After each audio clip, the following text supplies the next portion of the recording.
Halo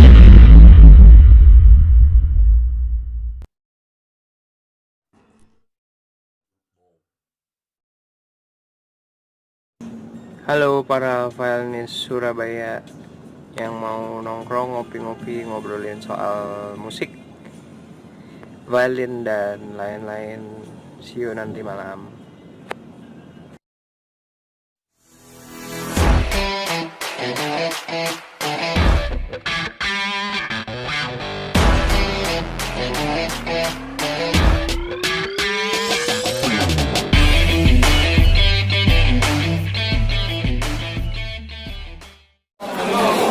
Menunggu kedatangan bersama para violinis Surabaya.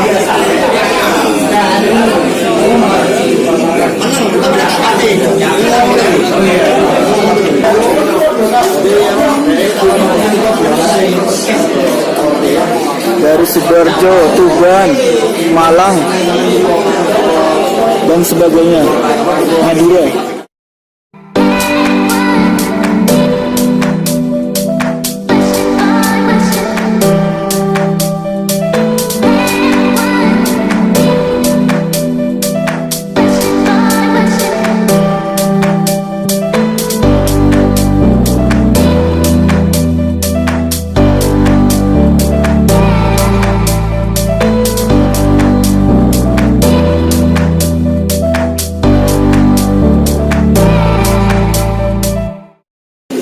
Ini penggesek kabeh ta? Iya ta, penggesek kok. Semacam penggesek Mas. Penggesek. Ivan di mana Mas? Tadi di Pakuwon. Wedding, cuman aku ikut Rosa. Jadi bukan aku. Ya, tadi ada banyak. Ya, itu teman-teman kabeh. Nah, kalian ini dari mana? Ada yang dari Unesa. Iya, katanya rata-rata dari Unesa ya? Iya. Oh, Ada yang sisanya dari rumah. dari rumah. Dari STKW ya. Iya. Tapi nggak lurus. Jadi ceritanya aku disuruh ngapain? Ngapain? Suruh ngapain ini aku? Belum minum apa? Pesen minum dulu. Belum Oh ya. Silakan. santai.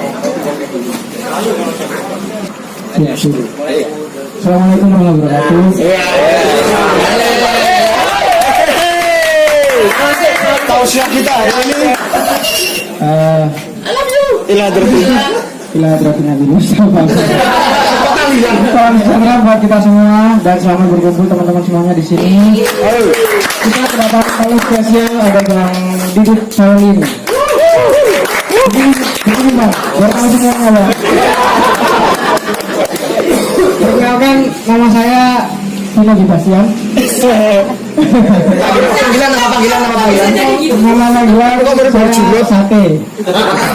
Kalau orang nggak tahu Sate, kalau kapan-kapan main ke Bromo, mampir dulu ke warung saya. Dibayar gratis. Nah, ketemu aku pengen. Oke, biar lebih cepat dan juga mumpung ada Mas Didit di sini, Mas, saya dari teman-teman di sini saya yang paling junior. Saya yang baru belajar sama Mas Didit, belajar sama Sirama. Pengen tahu banyak sebenarnya, dan salam kenal buat semuanya. Dari saya juga salam kenal. Selanjutnya silahkan Mas Didit memberikan Jangan di depan patah kata. Memberikan acara tausiah pada malam hari ini. Tausiah tentang violin. Monggo silakan. Allahumma sholli ala Muhammad. Berkata ini. Amat ya Mas Jamu. Ikan orang.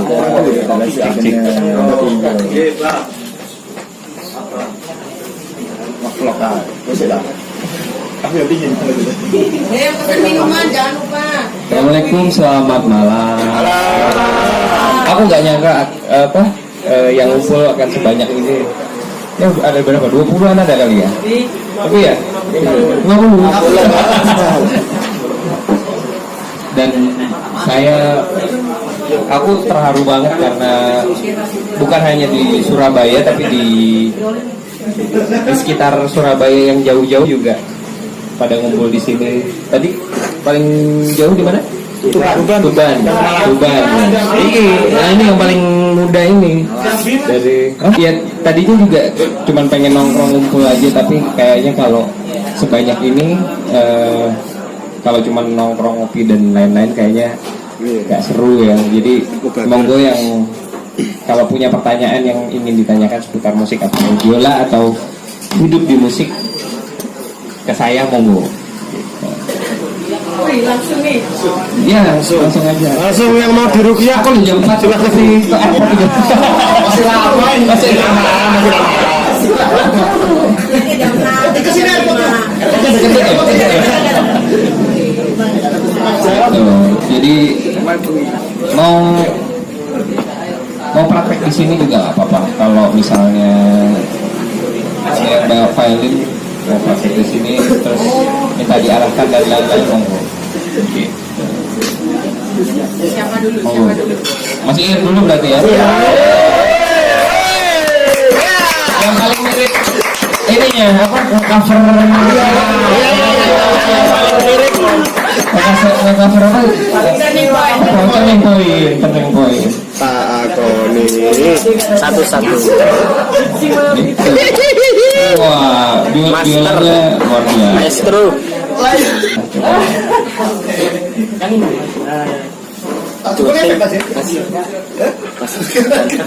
Gak apa-apa kalau ada yang mau bertanya teknik, fingering, bowing dan lain-lain. Saya pertanyaan umum itu belajar biola dari umur berapa?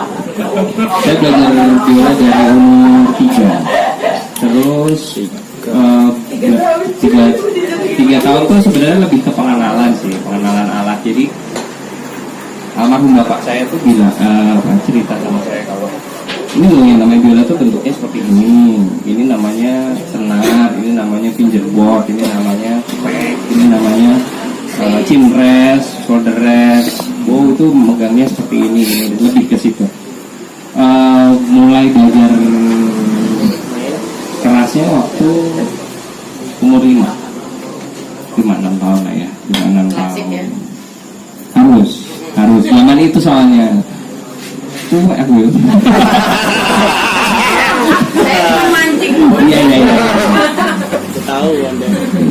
Iya. Ya waktu itu kenapa saya bilang belajar keras karena memang keras gitu. Dari orang tua juga dibus. Bapak saya pemain violin juga. Iya, aku maksudnya dibus. Ibu juga main violin juga tapi tidak didalami, jadi lebih ke pegawai negeri kalau ibu. Gitu. Ngajar berarti Mas. Ngajar aja. Kalau bapak benar-benar fokus ngajar dan apa namanya main juga di NSO dulu, RRI ya. Dan ya mungkin ibu bapak saya termasuk orang-orang zaman dulu yang kalau fals tuh aku dipukul pakai sapu loh. Zaman itu tuh gitu. Ya, dan sampai takutnya saya pernah jari saya tuh berdarah karena jari saya berdarah pernah, terus sempat terlalu giat kali ya, latihannya terlalu 6 jam per hari gitu. 6 jam per hari kan lumayan gitu. Dan waktu itu mungkin daging di tangan saya belum sempat segala macam. Sampai akhirnya sempat operasi juga, abses sempat.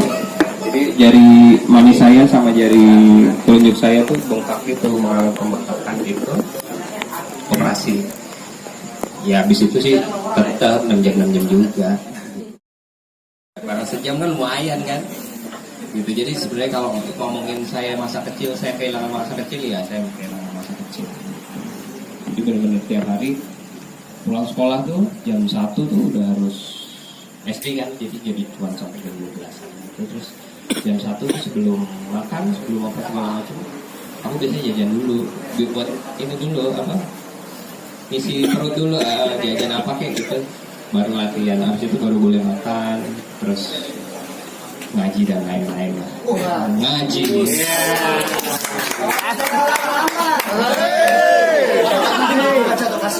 Gak apa-apa mungkin ya. Terus Iya, mulai dari situ saya belajar gimana caranya jadi main violin. Dan kalau di sini, dan saya pasti yakin di sini, di teman-teman sekalian sini pasti masih ada yang ragu, bisa nggak ya gue hidup dari sekedar main violin. Saya bisa bilang monggo dilihat saya aja gitu. Alhamdulillah ya, hidup aja. Kalau sekedar makan sih pasti makan. Gitu aja. Gitu. Terus apa lagi pertanyaannya? Ya dilanjut itu tadi aja lah. Pendidikannya dari dalam rumah ya dulu. Dari bapak ibuku ya, dari itu. Nggak pernah keluar. Saya pernah dapat beasiswa ke bukan Swiss apa? Vienna. Ke Vienna, cuma saya Austria, tapi nggak saya ambil. So what? Saya orang Indonesia, enggak. Saya gini. Pemikiran saya itu berbeda sama orang-orang zaman dulu yang harus maaf ya. Saya mengidolakan Om Idris, tapi tidak dengan jalan hidupnya dia. Om Idris Sardi, almarhum, pernah debat pendapat sama saya di Metro TV waktu itu. Saya legend sama rookie gitu, maksudnya legend sama yang baru muncul. Beliau bilang di Metro TV kalau seharusnya saya waktu muda, waktu kecil itu harusnya belajar ke luar negeri. Terus saya bilang ke Om Idris, ngapain belajar ke luar negeri tapi akhirnya balik lagi ke Indonesia. Terus saya bilang ke Om Idris, kenapa enggak kita belajar di Indonesia sama orang Indonesia untuk keluar negeri? Kalau emang mau balik-balik lagi ya. Kalau emang mau hidup di sana ya nggak apa-apa. Emang tujuannya dari awal mau hidup di sana ya nggak apa-apa. Tapi saya nggak mau.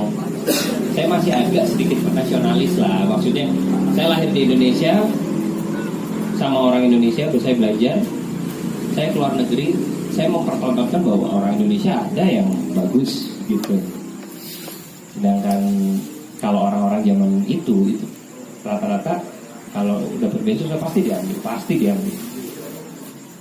Gitu. Akhirnya balik lagi kan, dan akhirnya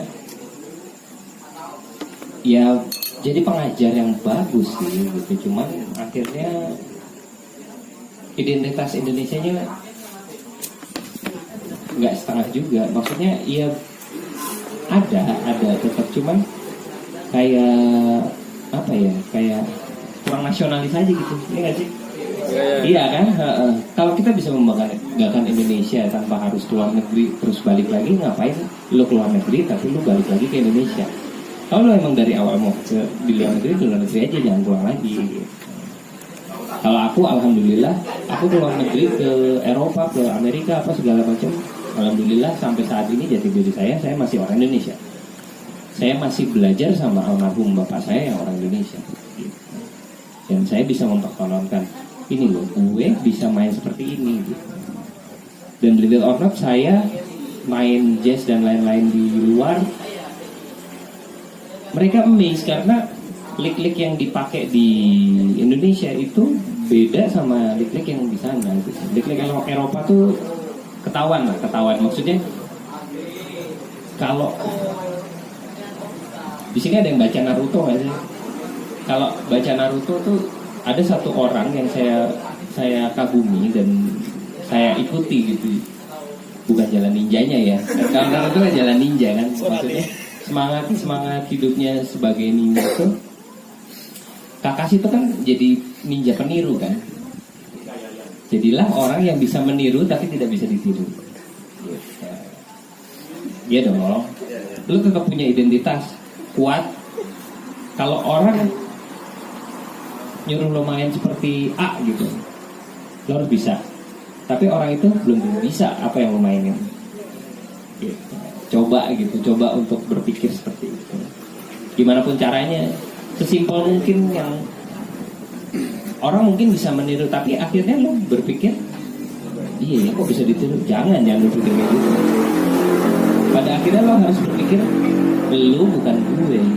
Jadi mau gesekan lo kayak apa, suara lu mau lebih bagus, lu bukan gue gitu. Toh dia udah niru gue gitu. Ya kan? Jadi jadilah orang yang bisa meniru tapi jangan gitu.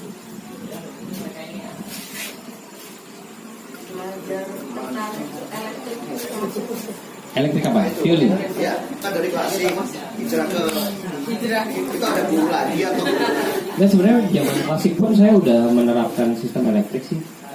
Zaman itu 95 atau 96 itu saya udah pakai elektrik sih. Belum lahir ya pasti ya. Belum lahir ya 95 ya. Masih ya? Aila belum saya Kue menu. Paling senior siapa sih di sini nih? Oh iya, Pak Guru. Pak Guru.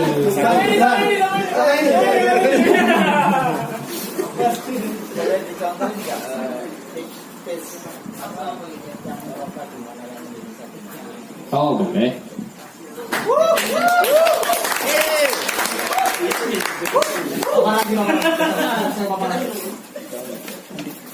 Siapkan kamera. Kasih coba ini mau. Agak tegang. Coba mau di Sun ya. Fender. Ini Harsen saya ini. Terus.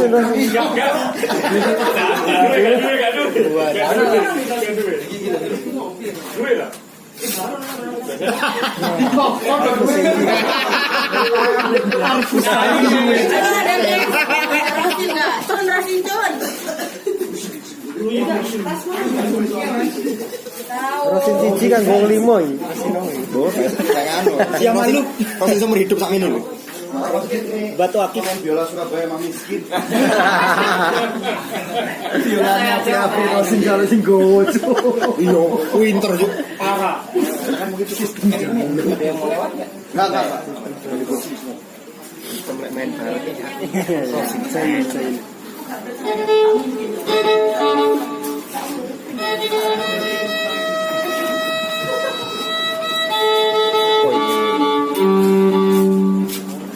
Ini sebenarnya patennya sih. Jadi tidak salah. Bypass Ini tak. Oh ini mau sistem tombol gitu ya.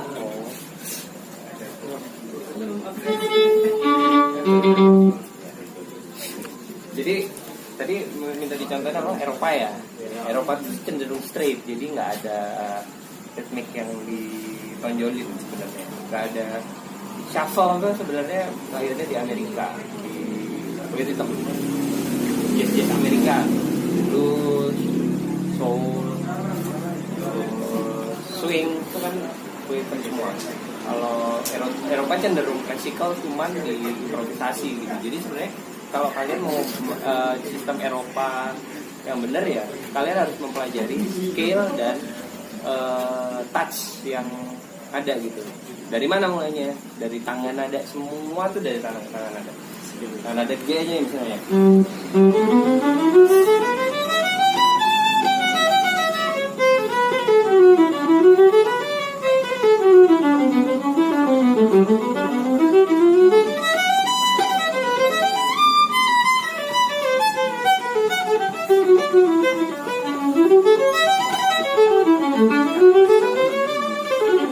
Kayak gitu misalnya. Jadi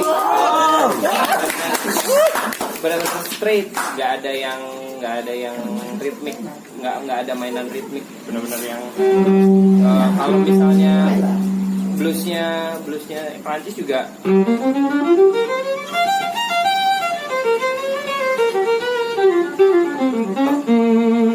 kayak gitu. Kalau Amerika cenderung main scale misalnya blues ya, blues ritmik gitu misalnya.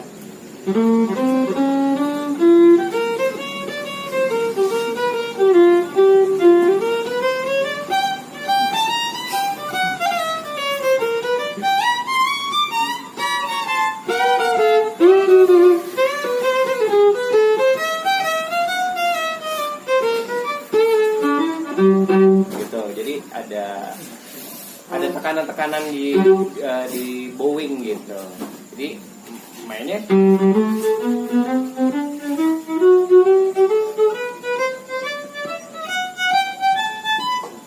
Ghost Note juga main.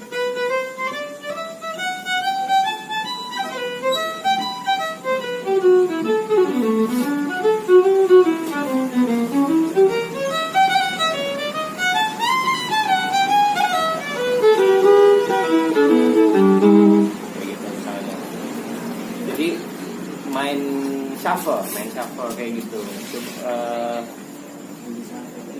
Kenapa waktu saya ke Eropa dan lainnya itu mereka amazed karena mereka tidak bisa main kayak gini. Nah, terus.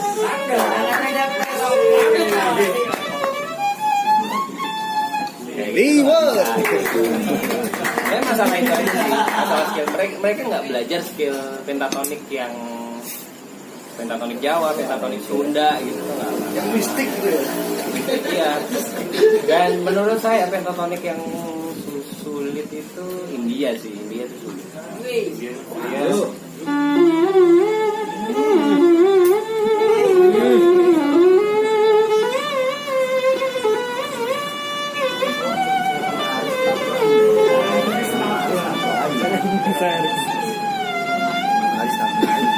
Dia ada gipsinya sedikit gitu, terus apa ya?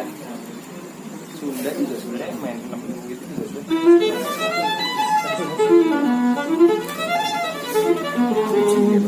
India juga sih.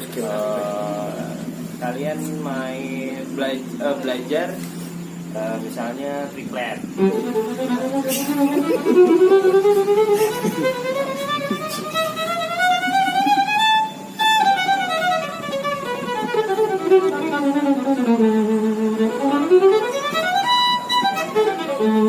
Coba belajar menggunakan metronom. Kalau double stop itu beda lagi. Itu Amerika apa ya? Amerika country itu harusnya Amerika kan ya?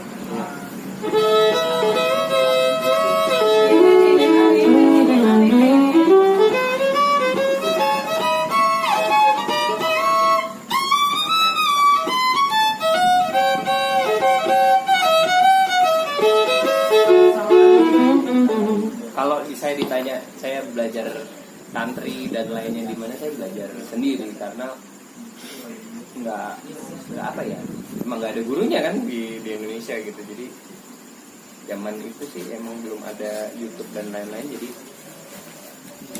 zaman itu kaset jadi kan, kaset. Kalau orang yang ngerasain zaman kaset pasti main violin atau pemain instrumen lainnya pasti yang rusak tuh pasti play sama rewind. Sama rekor. Ini bagian Ini soalnya. amat tuh. Foto kayak baru ini. Masih gitu kayak bisa. Gitu.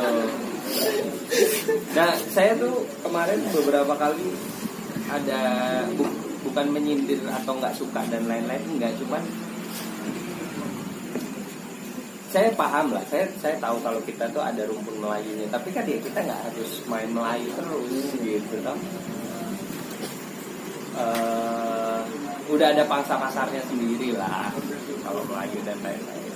Kalau saya ditanya bisa nggak main Melayu, ya bisa aja sebenarnya. Dan kalau ditanya susah nggak main Melayu, susah. Semuanya tetap kita belajar dari touch, scale Melayu tuh yang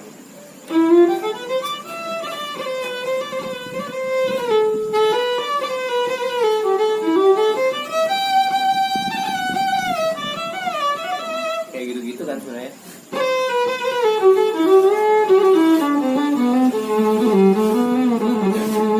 Ada sedikit dangdutnya dan lain-lain.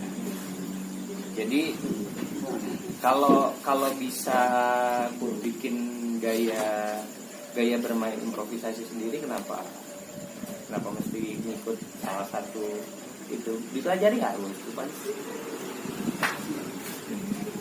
curi-curi ilmu aja gitu.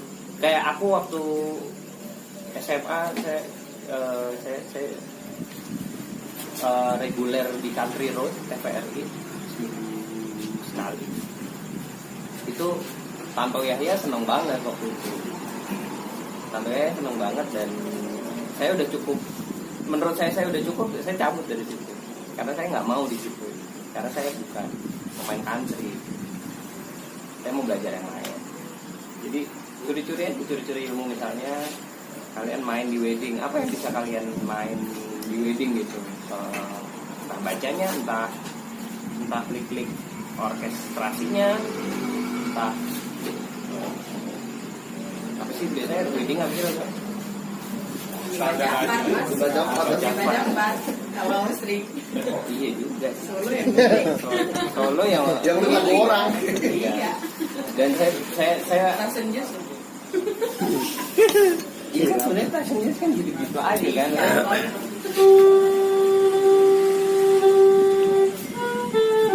Gitu kan. Tapi gimana caranya supaya ada rasanya gitu kan? Kita kan gitu mikirnya. Jangan tiba-tiba, wah kalau ada rasanya tuh harus vibrasi yang kencang gitu. Ya enggak juga kan.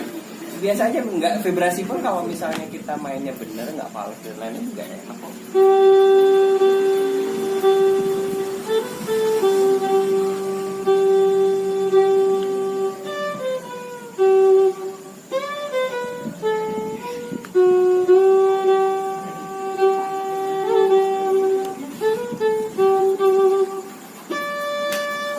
Jadi vibrasi itu sebenarnya sebisa mungkin, kalau aku sih tipe yang vibrasi sedikit tapi bermakna gitu, nggak yang kalau kalian pemain klasik nggak apa-apa, cuman kalau enggak ya gimana caranya supaya bisa mengenakan lagu tapi orang tahu bahwa itu elu yang main, itu yang sulit sih sebenarnya. Ya kan, lagu orang nggak apa-apa tapi orang tahu gitu, oh ini yang main. Itu kan masalah jati diri gimana lu main. Nah, itu cenderung terjadi di solis-solis ini. Dan saya bisa berani bilang kalau kalian yang belum bisa baca, mulailah belajar baca. Itu kayak mutlak. Kalian harus bisa. Kalau kalian suruh ngulik sehari 10 lagu ya bisa lah ya. Ngulik kiring maksudnya, didengerin, oh mainnya di sini, oke, aman. Oh gini ya aman. Tapi tiba-tiba besok main ya, bajunya gede loh, soalnya lagunya 50, nggak ada partiturnya apa, mati kan. Itu kenapa kalian perlu belajar baca dan menulis. Sekedar nggak harus yang dari awal sampai akhir kalian tulis, enggak, tapi poin-poinnya aja.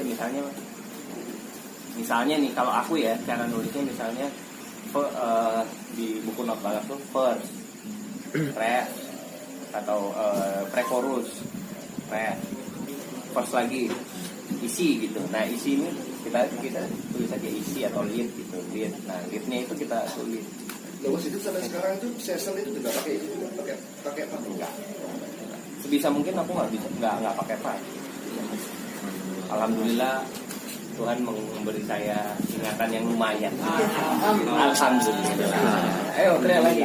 Allahumma sholli ala Muhammad.